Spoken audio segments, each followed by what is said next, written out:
Welcome to Peng Peng Peng. Kembali lagi bersama dengan saya Tirta dan Peng Peng Peng. Yoi, akhirnya ada sesuatu lagi yang dibahas mengenai perkopitan. Yang sebenarnya saya tuh sebenarnya udah males buat bahas. Kayak sebenarnya banyak topik kesehatan lain yang pantas dibahas dan lebih bermanfaat untuk dibahas. Cuman kalau ini nggak dibahas kayaknya gatel cangkem saya itu. Rasanya kayak gatel pengen ngebacot tuh. Mungkin kalian udah nggak asing atas beberapa berita yang keluar di dalam seminggu ini. Karena video ini di-tag tanggal 14 Desember 2021. Setengah bulan menuju akhir 2021. Dimana COVID nyaris berusia 2 tahun. Ya ini kita harus berbelasungkawa terhadap yang meninggal ya. Dan kasus COVID di Indonesia itu 0,1%. Dimana sekarang ada ketidakpastian mengenai Omikron. Nah sekarang kita akan membahas mengenai berita. Jadi kita tahu mengenai salah satu selebgram RV yang akhirnya tidak mendapatkan hukuman bui tapi denda. Dan ternyata mendapatkan fakta baru bahwa doi membayarkan sejumlah uang senilai 40 juta ke salah satu oknum. Bisa dicek beritanya di sini. Jadi bukan hoax, ini beritanya. Dicek dulu. Nah yang kedua, hal ini akan menjadi sebuah pertanyaan besar. Pertanyaannya adalah karena 40 juta itu mengalir kemana? Ya kan? Katanya sih dikembalikan. Nah 40 juta ini kan dibayarkan untuk transaksi supaya dia lolos karantina. Berarti kita bisa dibilang uang sogokan kan? Tapi uniknya ada berita juga yang mengatakan, Pak Tubagus mengatakan bahwa berita ini mengatakan bahwa karena bukan ASN, dia nggak bisa dikategori menyuap. Saya nggak paham tuh gimana. Ini sangat-sangat, sebenarnya saya nggak peduli hukuman buinya ya. Tapi ketika kita menggunakan follower kita untuk sesuatu yang sebenarnya memanfaatkan untuk kepentingan diri sendiri, itu nggak apa-apa kalau misal endorsement atau paid promote. Tapi kalau kita mengakali aturan sampai kita mengeluarkan uang karena kita orang terkenal, itu sangat tidak pantas untuk ditiru dan harusnya dilacak. Kok bisa bayar? Kalau dia bisa bayar 40 juta berarti sindikatnya bukan cuman dia dong, berarti banyak dong. Dan itulah topik yang saya bahas ketika bersama dengan si Pak Deddy Corbuzier sama Profesor Zubairi. Bisa dicek video saya dengan Profesor Ahmad Zubairi dan Mas Deddy. Saya selalu mengatakan poin pentingnya itu bukan di RV-nya. Poin pentingnya adalah di titik sindikatnya itu gimana. Nggak mungkin dong orang ini nyetuk 40 juta. Nggak mungkin dong tiba-tiba si RV tiba-tiba ngasih nih 40 juta buat lu. Pasti ada permintaan kan. Berarti ada orang-orang dulu kan yang sebenarnya memanfaatkan kondisi ini untuk lolos dari karantina yang saat itu masih 5 hari. Sindikat ini tuh belum terbongkar sama sekali gitu loh. Kayak menguap aja.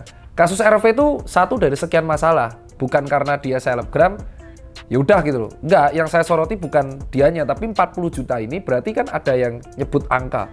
Kalau nggak ketahuan, nggak dibuat netizen, maka 40 juta ini akan dinikmati oleh oknum-oknum ini kan.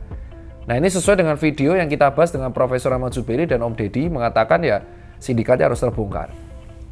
Di sisi lain, teman saya Indra Kents itu habis sampai 76 juta untuk karantina di sebuah hotel di Indonesia selama 10 hari. 76 juta itu 3 kamar, karena 3 kamar dan 10 hari itu mahal. Kenapa kok sampai di hotel mahal? Karena ketika kebijakan 10 hari itu terjadi di Indonesia, ternyata itu bertepatan dengan akhir tahun, high season, sehingga hotel-hotel di Indonesia itu full. Saya tanya dong ke teman saya yang karantina, ternyata Randy atau Papa Rich 666 yang menjalankan usaha travel bareng Rizky Bilar itu juga boncos karantinanya per orang nembus 15 juta. Tapi dia bayarnya ke hotel, memang peraturannya seperti itu. Wajar nggak kalau mereka kecewa? Wajar, mereka sangat kecewa ketika ada oknum yang membayarkan 40 juta lolos gitu. Ya kan, Indra Ken saya yakin tidak keberatan bayar, tapi dia lebih fokus untuk patuh sama peraturan. Tapi sampai sekarang Indra Ken per hari ini masih karantina. Dia tiap hari share di hotel tuh sangat kecewa dia. Dia sangat kecewa karena habisnya mahal banget ya. Apalagi kena peak season. Dan kalau kita lihat aturan Kemlu, bisa dicek di Instagram saya atau dicek www.kemlu.go.id, itu ada peraturannya yang mengatakan bahwa Karena Omikron, itu ada peraturan Ademdu yang mengatakan selama Omikron ini nggak pasti, itu karantinanya 14 hari untuk WNI. Nah, untuk WNI ini karantina 14 hari, itu ada dibagi dua. Satu untuk TKI TKW, bukan, untuk TKI TKW setahu saya, atau mahasiswa Indonesia yang kuliah di luar negeri, ataupun pegawai pemerintahan yang bekerja di luar negeri dan lagi kunjungan dinas, itu karantinanya di Wisma Pademangan. Itu di Kemlu. Kedua, untuk WNA 14 hari, selain WNI yang ada di kriteria itu harus mandiri di hotel. WNA pun mandiri di hotel. Dan PCR-nya pun ditentukan. Ternyata ada berita nih baru. Jadi Indra Kents sama Papa Rich ready patuh dong sama peraturan. Ternyata ada peraturan baru. Ada hal baru. Ada seorang tokoh, suaminya anggota DPR. Saya nggak mau nyebut nama, ntar kena ITE, takut mainnya hebat. Ternyata dia karantina di rumah. Lalu dipertanyakanlah oleh saudara Adam Denny tentang karantina di rumah. Karena dari aturan Kemlu itu nggak ada karantina di rumah. Wakil Kemenkes mengatakan, Dr. Dante itu senior saya, mengatakan bahwa tidak ada aturan karantina di rumah.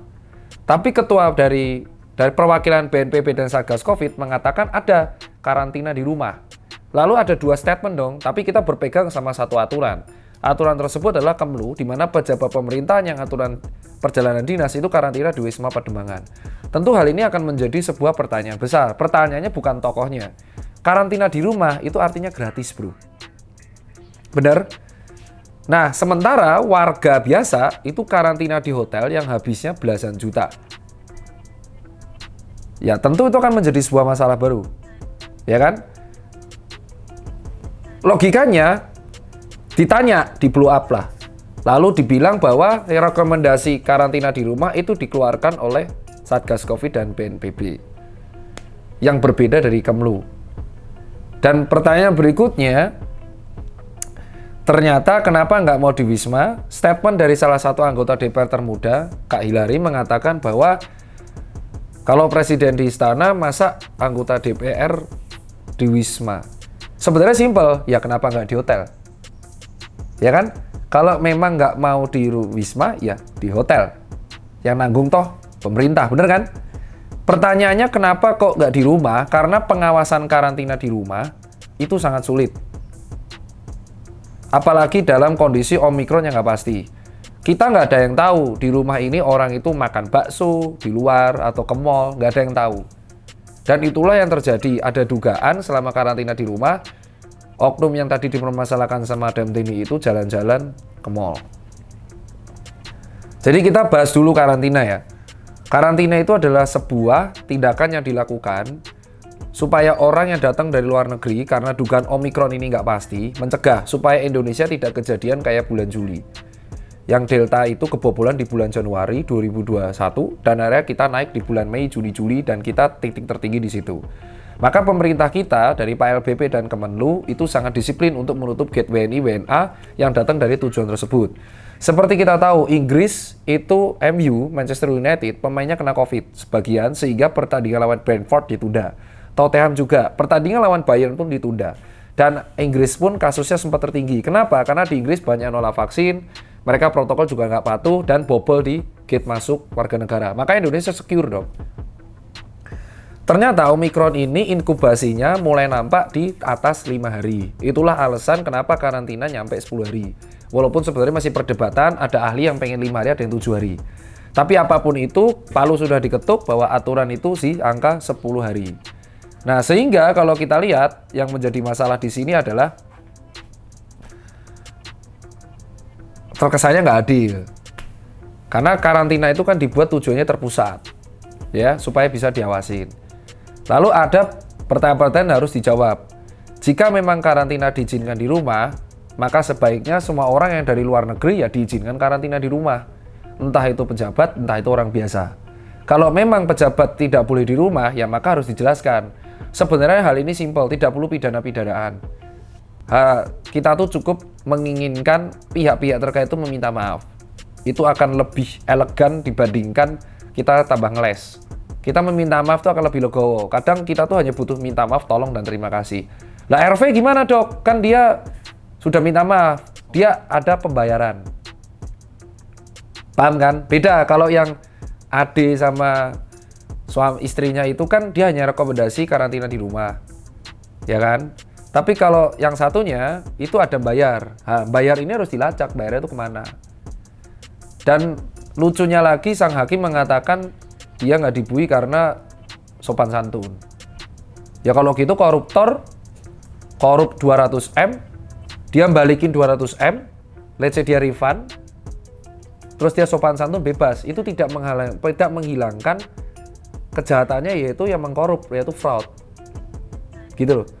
Sopan santunnya ketika sudah melanggar. Dan fansnya itu yang saya agak mengecewakan adalah fansnya mengatakan, lah kan dia donasi dulu.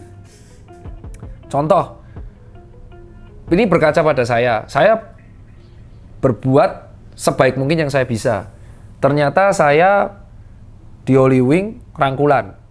Apakah saya ngeles? Enggak. Akhirnya saya minta maaf bersama Holy Wing juga. Sempat di event 2 hari, habis itu ya udah. Dan itu hukuman sosial luar biasa. Saya nggak pakai masker ketika event mall. Akhirnya minta maaf juga. Sebenarnya tapi yang itu kan tidak ada penyuapan atau apapun. Ya kan? Dan netizen pun tahu, tidak ada yang membela. Fans orang teman-teman saya pun tahu, negur saya langsung. Jadi yang kita pahami adalah follower banyak, jabatan, kekayaan itu adalah power yang harus kita gunakan sebaik-baiknya. Mungkin manusia nggak bisa sempurna, kadang ada yang berbuat kesalahan. Tapi ya ngono ya oleh, tapi ojo ngono. Gitu ya gitu, tapi jangan gitu. Maksudnya kamu tahulah, kamu tuh bisa menggunakan powermu untuk misuse jabatan, untuk menggunakan kepentingan pribadi, ya jangan kayak gitulah. Gitu loh. Apalagi sampai bayar orang supaya kamu lolos karantina. Padahal sebenarnya kamu kan kaya raya, kamu mampu juga kalau karantina di hotel. Saya yakin seseorang yang seperti RV itu mampu juga. Dan saya yakin RV itu bukan orang pertama. Dia hanya orang kesekian dari sebelum-sebelumnya. Dan ini yang mengecewakan bagi kita, Kong. Ya kan? RV itu kayak puncak dari gunung es saja orang-orang yang seperti itu. Jadi harusnya ya sindikatnya yang dibongkar. Dan itu pesan saya buat kalian ya. Jadi ya karantina apa enggak itu udah aturan gitu loh. Kalau dari saya sendiri ya kita update aja. Dan kita harus saling mengingatkan. Gak ada salahnya kok kita minta maaf dulu gitu loh. Terutama kalau untuk saudara yang anggota DPR ini ya kan tinggal minta maaf ya. Dia kan gak ada pelanggaran pidana apapun ya. Setahu saya gak tahu ya. Saya gak tahu detailnya gimana. Tapi kan dia hanya karantina di rumah. Let's say dia minta maaf ngeklirin. Ya saya salah, nanti saya akan karantina terpusat. Saya minta maaf buat kegaduhan. Menurutku tuh udah lebih simpel sih daripada dia harus berdebat dan dibantu untuk ngeles sana sini. Itu sih kalau dari saya. Mungkin kalau ada netizen tanggapan lain ya monggo.